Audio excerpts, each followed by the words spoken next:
El testimonio que escucharás fue publicado de forma anónima en un foro dedicado a experiencias de niñeras. La autora alzó el nombre de Laura y aseguró que todo ocurrió cuando tenía 19 años. Aquella noche debía cuidar a Mateo, un niño de 6 años, mientras sus padres asistían a una cena. La casa estaba en una zona residencial tranquila y la familia parecía completamente normal. Antes de salir, la madre le explicó la rutina: cena a las 8, dibujos animados durante media hora y cama antes de las 9. Mateo se mostró callado desde el principio. Comió poco y varias veces miró hacia el pasillo que llevaba a su habitación. Cuando Laura le preguntó qué ocurría, respondió que esa noche él iba a estar despierto. Ella creyó que hablaba de algún personaje imaginario y no le prestó atención. Después de acostarlo, Laura bajó a la sala y encendió la televisión. Unos 20 minutos más tarde, escuchó voces en el piso superior, apagó el volumen y distinguió claramente a Mateo hablando. Parecía mantener una conversación, dejando pausas como si alguien le respondiera. Laura entró en la habitación y encontró al niño acostado de lado, mirando hacia el espacio bajo la cama. Le preguntó con quién hablaba. Mateo respondió con total tranquilidad que conversaba con el niño de abajo. Según él, aparecía cuando sus padres salían y le hacía preguntas sobre las personas que cuidaban la casa. Laura revisó debajo de la cama, encontró juguetes, polvo y una caja de zapatos, nada más. Antes de marcharse, Mateo le pidió que no apagara la luz del pasillo porque al otro niño no le gustaba la oscuridad. Laura volvió a la sala, pero comenzó a sentirse incómoda. Poco después oyó 3 golpes secos provenientes del piso superior. Subió de inmediato. Mateo estaba dormido. La puerta del armario permanecía abierta, aunque ella recordaba haberla cerrado. Al acercarse a la cama, escuchó un susurro debajo de ella. Una voz infantil dijo su nombre. Laura tomó al niño, salió de la casa y llamó a los padres desde el automóvil. Cuando regresaron, el padre revisó la habitación. Debajo de la cama encontró la caja de zapatos abierta. Lo curioso es que dentro había fotografías de antiguas niñeras.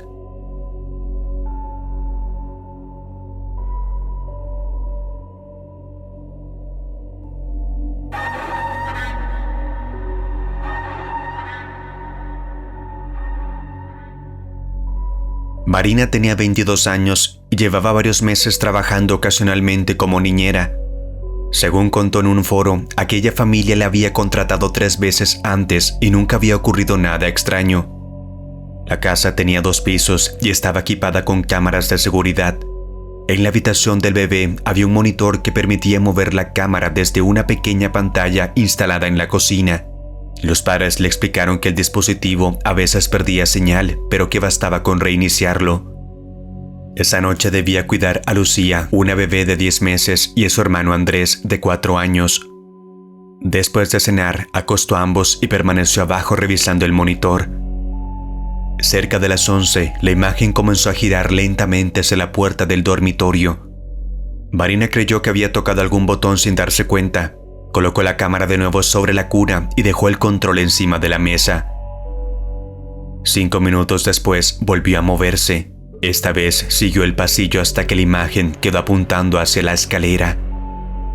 Marina subió para comprobar el aparato. La cámara estaba fija en su base y los niños dormían. Cuando regresó a la cocina, encontró el control exactamente donde lo había dejado. Pensó en llamar a los padres, pero antes de hacerlo vio algo en la pantalla. La cámara estaba girando otra vez y parecía seguirla desde el piso superior, mientras ella caminaba por la sala. Cada vez que cambiaba de posición, el lente corregía el ángulo. Marina apagó el monitor. En ese momento, Andrés apareció en lo alto de la escalera. Le preguntó por qué estaba despierto. El niño respondió que el hombre de la habitación del bebé le había dicho que bajara. Marina tomó a los 2 niños y salió con ellos al exterior. Desde allí llamó a la policía y a los padres. Los agentes revisaron la casa y encontraron abierta una pequeña puerta que comunicaba el ático con el dormitorio del bebé. Dentro había mantas, botellas de agua y restos de comida. También encontraron un segundo control remoto compatible con la cámara.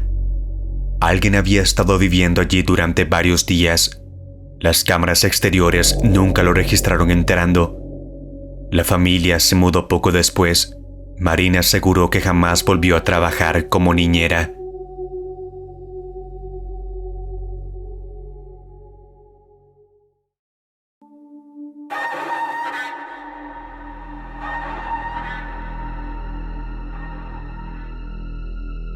La primera llamada llegó a las 10:17 de la noche. Daniela estaba en la cocina preparando palomitas para 2 hermanos de 7 y 9 años cuando sonó el teléfono fijo. Al contestar, escuchó respiración y un ruido parecido al roce de una tela. Preguntó quién era, pero la comunicación terminó. La familia vivía en una casa grande, alejada de otras propiedades, y los padres habían viajado a una boda en otra ciudad.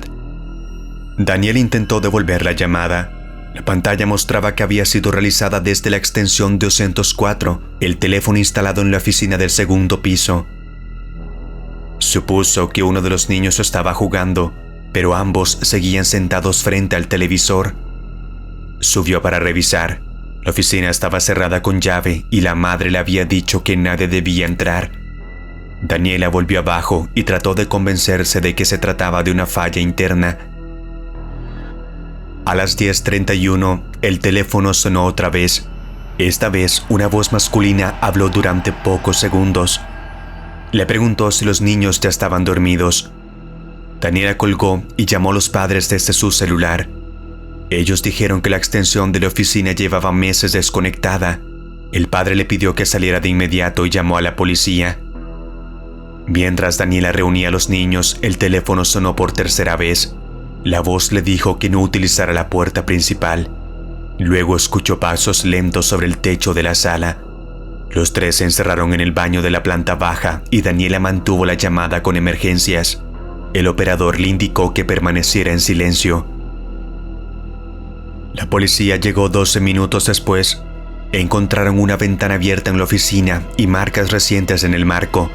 Dentro del armario había una mochila, guantes y varias fotografías tomadas desde el exterior de la casa. El teléfono 204 seguía conectado mediante un cable oculto detrás de un escritorio. El intruso había escapado por una sección del techo antes de que los agentes rodearan la propiedad. Nunca lograron identificarlo. Semanas después, Daniela recibió un sobre sin remitente. Dentro había una fotografía de ella y los niños escondidos en el baño. La imagen había sido tomada desde el pasillo, mientras esperaban la llegada de la policía.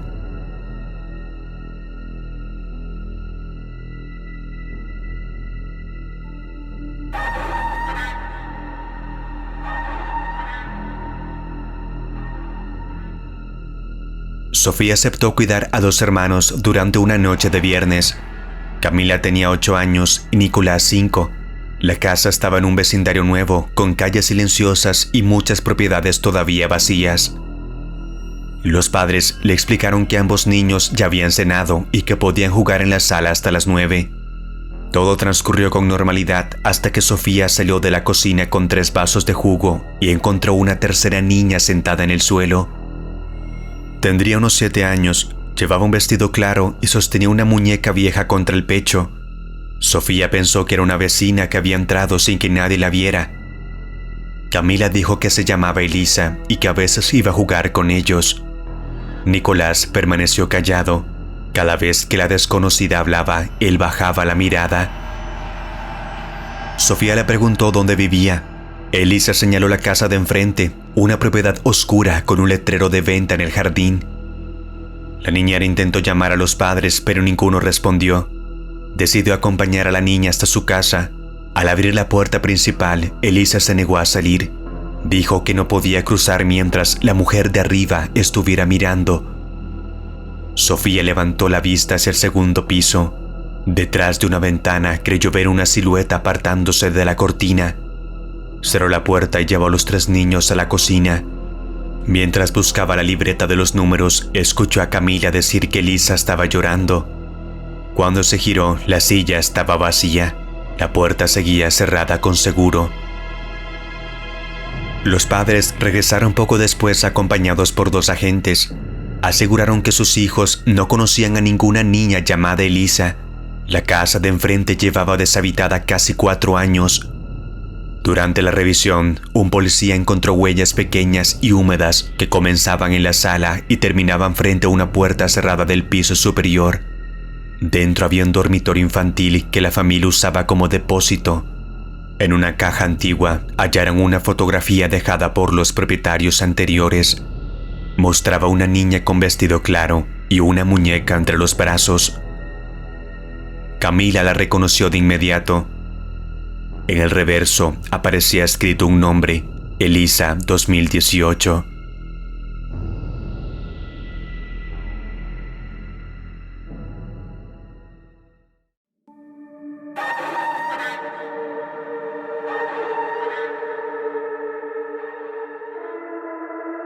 La única indicación que Valeria consideró extraña llegó justo antes de que los padres salieran. La madre cerró las cortinas de la sala, comprobó 2 veces la puerta trasera y le pidió que no permitiera que los niños se acercaran a las ventanas después de las 10. Cuando Valeria preguntó por qué, el padre respondió que un hombre del vecindario tenía la costumbre de caminar por los jardines durante la noche. Aseguró que era inofensivo y que ya habían hablado con la policía. Valeria aceptó la explicación. Debía cuidar a Samuel de 9 años y a su hermana Paula de 6. Cerca de las 10:30, mientras recogía los platos, Paula se quedó inmóvil frente a la puerta de vidrio de la cocina. Señaló hacia la oscuridad y dijo que el señor había regresado. Había un hombre de pie junto a la cerca, mirando directamente hacia la casa. No llevaba linterna ni teléfono, permanecía completamente quieto. Valeria cerró la cortina y llamó a los padres. La madre guardó silencio unos segundos y luego le ordenó que llevara a los niños al dormitorio principal, cerrara con llave y no encendiera las luces. Antes de subir, Valeria miró nuevamente. El hombre ya no estaba junto a la cerca, ahora se encontraba más cerca, al lado del columpio. Samuel comenzó a llorar y dijo que la última vez había intentado entrar. Valeria llamó a emergencias mientras conducía a los niños por el pasillo. Entonces escuchó 3 golpes suaves en la puerta trasera. Después llegaron otros 3 en la ventana lateral. La persona parecía moverse alrededor de la casa, probando cada entrada. Los agentes llegaron pocos minutos después y revisaron el jardín, pero no encontraron a nadie. Tampoco había huellas claras sobre el césped seco. Uno de los policías examinó las cámaras exteriores y descubrió que habían dejado de grabar exactamente a las 10. Cuando los padres regresaron, Valeria comprendió que habían ocultado parte de la historia. El hombre no era un vecino, había aparecido por primera vez meses atrás y siempre observaba a Paula. Antes de marcharse, la niña le entregó a Valeria un dibujo hecho esa misma tarde. Mostraba la casa, el jardín y el hombre frente a la ventana.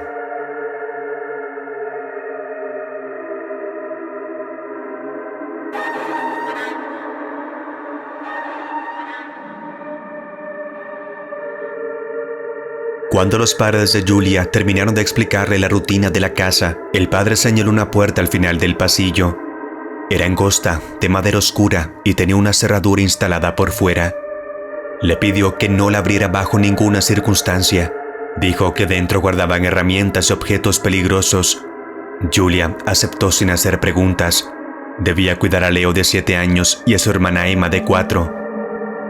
Los niños cenaron temprano, vieron una película y se acostaron poco antes de las 10. Antes de apagar la luz, Leo le preguntó si sus padres le habían hablado del cuarto. Julia respondió que sí. El niño guardó silencio y después dijo que, si alguien lloraba detrás de la puerta, debía ignorarlo. A las 11:20, Julia escuchó un golpe al final del pasillo. Subió y comprobó que ambos niños dormían. La puerta prohibida seguía cerrada. Mientras regresaba a la sala, oyó un llanto débil detrás de ella. Parecía la voz de Emma. Julia volvió al dormitorio, pero la niña continuaba dormida junto a su hermano. El llanto se repitió. Esta vez salió claramente de la habitación cerrada. Julia llamó a los padres. Ninguno respondió. Se acercó a la puerta y preguntó quién estaba dentro. El llanto cesó de inmediato. Después, una voz infantil dijo que tenía frío y le pidió que abriera. Julia retrocedió. En ese momento, Leo apareció en el pasillo y le suplicó que no tocara la cerradura.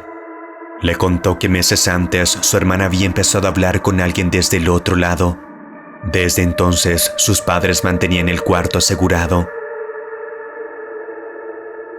La manija comenzó a moverse con fuerza. Julia llevó a los niños a la planta baja y llamó a la policía. Cuando los agentes llegaron, encontraron la puerta abierta. La cerradura no estaba rota. Dentro no había herramientas, solo una cama pequeña, dibujos infantiles pegados en las paredes y una cámara encendida sobre un trípode. Al revisar la grabación, encontraron videos de Emma durmiendo. En el último aparecía Julia de pie frente a la puerta. La imagen había sido grabada desde el interior, pocos minutos antes de que la policía entrara. Julia cuenta que no volvió a trabajar para esa familia. Aquella experiencia fue tan extraña como incomprensible para ella. Decidió mejor no saber qué era lo que pasaba en esa familia.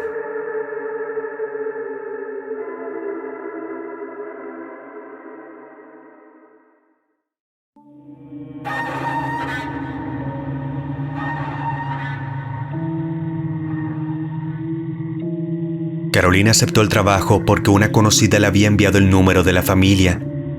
La llamada fue breve. Una mujer llamada Verónica le explicó que necesitaba a alguien para cuidar a sus hijos durante una cena de trabajo. Cuando Carolina llegó, encontró una casa antigua en las afueras de la ciudad. Verónica la recibió en la puerta, le pagó por adelantado y le presentó a Thomas, de 8 años, y a Clara, de 5. El padre esperaba dentro del automóvil y nunca entró. Antes de marcharse, la madre pidió que los niños permanecieran en la sala y que Carolina evitara subir al segundo piso. Aseguró que estaban reparándolo. Los pequeños hablaron muy poco. Tomás permanecía atento al reloj, mientras Clara dibujaba siempre la misma casa rodeada de figuras negras. La medianoche llegó y los padres no regresaron. Carolina llamó varias veces, pero el teléfono de Verónica estaba apagado. A la 1 de la madrugada, Tomás dijo que podría acostarlos porque ellos ya no iban a volver. Carolina creyó que estaba asustado y buscó algún contacto de emergencia. En un cajón encontró recibos antiguos, cartas sin abrir y una factura de electricidad emitida 6 años atrás. Después halló un periódico local. En una página marcada aparecía una fotografía de la casa.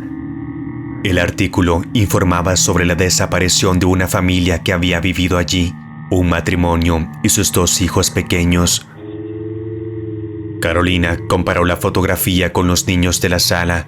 Eran ellos.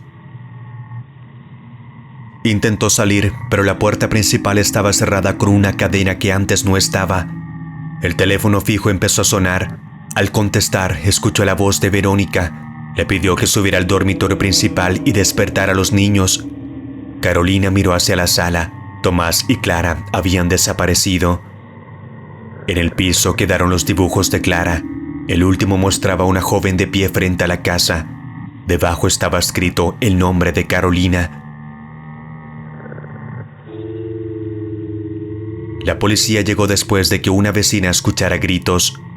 Encontraron a Carolina sola, encerrada en la cocina. La propiedad llevaba vacía desde la desaparición de aquella familia. Nadie pudo explicar quién había hecho la llamada ni quién la había pagado. El dinero entregado por Verónica eran billetes retirados de circulación hacía más de 20 años.